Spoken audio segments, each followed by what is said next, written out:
Shalom Bapak Ibu dan teman-teman semua. Ini ada satu ulasan yang luar biasa disampaikan oleh Pak Gun Romli terkait dengan peristiwa intoleransi yang dialami oleh saudara-saudara kita yang Kristen pada beberapa hari yang lalu. Dan karena itu mari bersama kita dengarkan. Tak ada hari yang lebih menyedihkan dan menyakitkan bagi jemaat gereja Misi Sejahtera GMS di Bantul, Jogja. Minggu pagi 24 Mei 2026. Jemaat datang dengan hati gembira, bukan ibadah biasa. Ini syukuran. Syukur karena akhirnya punya tempat baru setelah sekian lama menyewa tempat di hotel karena tidak punya gedung sendiri. Menyewa dengan biaya mahal, tentu saja jemaat tidak akan kuat bila selamanya. Tapi tidak sempat jemaat mengucapkan doa dengan tenang. Sekitar 15 orang datang mengatasnamakan Laskar Front Jihad Islam. Mereka masuk, mereka menekan, mereka minta ibadah dihentikan. Jemaat ketakutan, mereka pergi pukul 8.30 pagi, membubarkan diri dengan terpaksa dan sedih. Ini bukan cerita baru.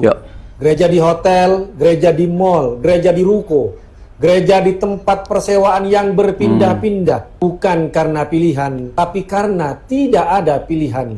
Karena izin sulit, karena tekanan ada di mana-mana. Karena membangun rumah ibadah sendiri bisa berakhir lebih buruk. Dan ketika para jemaat itu akhirnya menemukan satu sudut kecil untuk bersyukur, itu pun langsung digeruduk.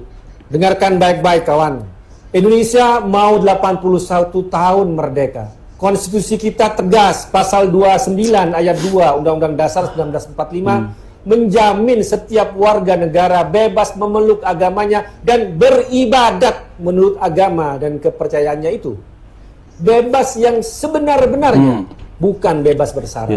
Bukan bebas kalau diizinkan tetangga, bukan bebas kalau masa intoleran tidak datang. Di mana negara menghadapi peristiwa ini? Di mana pelindungan itu? Membubarkan ibadah adalah kejahatan serius, pelanggaran terhadap hak asasi manusia dan mengangkangi konstitusi.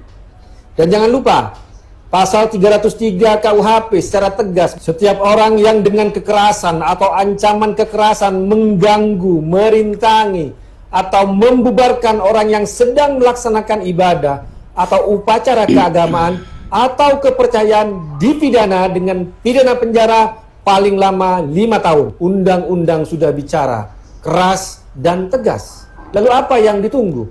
Tangkap pelakunya, proses sesuai hukum, jangan nunggu viral. Nah, saudara, Bapak Ibu semuanya, ini luar biasa ya.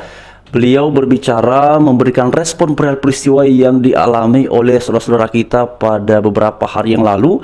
Dan di sini ini disampaikan dan juga diposting langsung oleh Pak Gun Romli dengan sebuah narasi di sini, mengecam pengubaran ibadah di Gereja Misi Sejahtera GMS di Bantul, Jogja. Tangkap pelakunya. Bahkan juga di sini beliau kembali memberikan sebuah tulisan yang kemudian menjelaskan perihal KUHP pasal 303 ayat 3 bahwa setiap orang yang dengan kekerasan ataupun melakukan ancaman, mengganggu, merintangi ataupun memubarkan orang yang sedang melaksanakan ibadah atau upacara keagamaan ataukah kepercayaan itu dipidana dengan pidana paling lama itu 5 tahun Bapak Ibu. Nah, ini penting sekali karena ini adalah dasar hukumnya.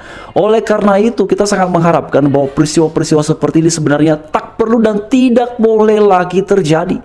Tapi yang bisa menjamin hal seperti ini bukanlah orang-orang yang Kristen, bukan saudara yang mengalaminya. Ini harus bisa dijawab dan dijamin oleh negara sendiri. Karena negaralah yang kemudian harus melindungi warganya. Bapak Ibu dan teman-teman sekalian, benar tadi yang disampaikan oleh Pak Gun Romli bahwa bangsa kita Indonesia ini sudah sedikit lagi mau memasuki usia ke-81 tahun. Dan ini sudah kita masuki tahun 2026. Artinya ini era yang sangat maju sekali. Dan bahkan diharapkan pada tahun 2045 kita bisa menjadi negara maju. Tapi bagaimana cita-cita seperti ini akan terwujud kalau peristiwa-peristiwa intoleransi masih saja terjadi? Mengapa ini menjadi penting? Karena hal beragama, hal beribadah itu adalah hak konstitusional warga negara Indonesia yang sudah sangat jelas diamanatkan, dimandatkan oleh konstitusi kita, Undang-Undang Dasar 1945. Kalau kemudian hak dasar ini saja, hak yang bersifat fundamental ini saja kemudian belum bisa didapati secara utuh, secara lengkap, secara aman, nyaman, tanpa ada ya gangguan seperti yang tadi dijelaskan oleh Pak Gun Romli, bagaimana kita bisa mencapai cita-cita 2045 kita bisa menjadi negara maju? Kalau hak-hak dasar warga negara saja, terutama dalam hal kebebasan beragama ini, belum bisa diperoleh secara utuh. Oleh karena itu berharap sekali kepada Bapak Presiden Prabowo, kepada Pak Gibran, kepada Pak Menteri Agama, kepada anggota DPR RI, dan kepada kepala-kepala daerah dan semua orang yang punya kewenangan, kepada Bapak Kapolri, supaya para pelaku intoleransi itu harus ada penindakan dan penegakan hukum. Tadi Pak Gun Romli menjelaskan ada KUHP pasal 303 ayat yang ketiga. Itu satu dasar hukum yang sangat jelas sekali. Jadi mereka-mereka yang melanggar dan memubarkan ibadah itu, ya harusnya diproses hukum. Karena itu tadi pesannya jangan tunggu viral, langsung harus ada pemrosesan. Nah memang Bapak Ibu, saya lihat ada informasi terbaru ya, updatean terbaru terkait dengan peristiwa itu. Ya ini sedang diselidiki, katanya sudah masuk ke tahap penyidikan. Nanti kita akan lihat bagaimana progresnya. Seperti yang sudah ramai itu, katanya sih sudah masuk dalam tahap penyidikan, dan ya berikutnya akan seperti apa kita akan tunggu. Tapi sebenarnya yang menyerukan agar para pelaku ini ditangkap bukan hanya Pak Gun Romli seperti yang tadi sudah kita dengarkan bersama, tapi juga staf sus dari Menteri Agama itu Pak Gugun Gumilar juga sudah bicara, dan juga ada Pendeta David Hirson.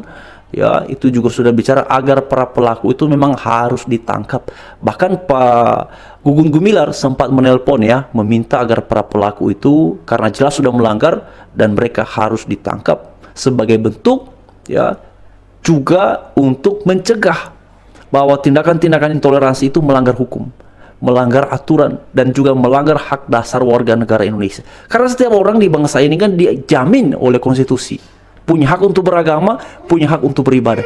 Karena itu kita sangat mengharapkan supaya peristiwa-peristiwa seperti ini tidak lagi terjadi. Dan berikutnya saya sangat mengharapkan ya agar peraturan bersama Menteri nomor 9 nomor 8 tahun 2006 itu bisa segera ada revisinya. Ya, tahun 2021 yang lalu itu PGI sempat ya berbicara kepada Pak Menteri Agama, mengharapkan ya, menyampaikan aspirasi agar ini dikaji ulang, direvisi.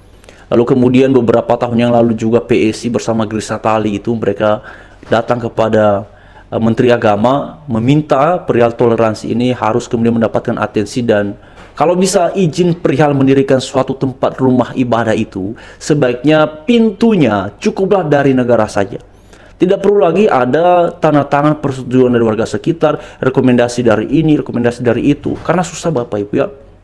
Ada tanda tangannya, ini harus juga disah. Ada rekomendasi dari ini juga harus disah. Ini kan panjang sekali.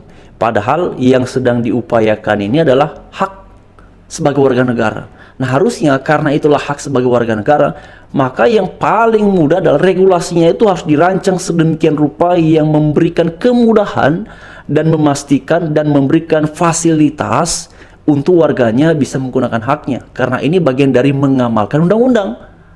Tapi dengan aturan seperti itu memang pada akhirnya agak susah. Dan bahkan aturan itu telah dimanfaatkan oleh sekelompok orang yang memang pada dasarnya tidak mau dan tidak terima perihal keberagaman.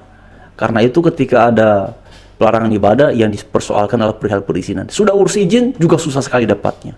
Jadi yang paling menjadi solusinya adalah ini aturannya, regulasinya yang harus kemudian dikaji.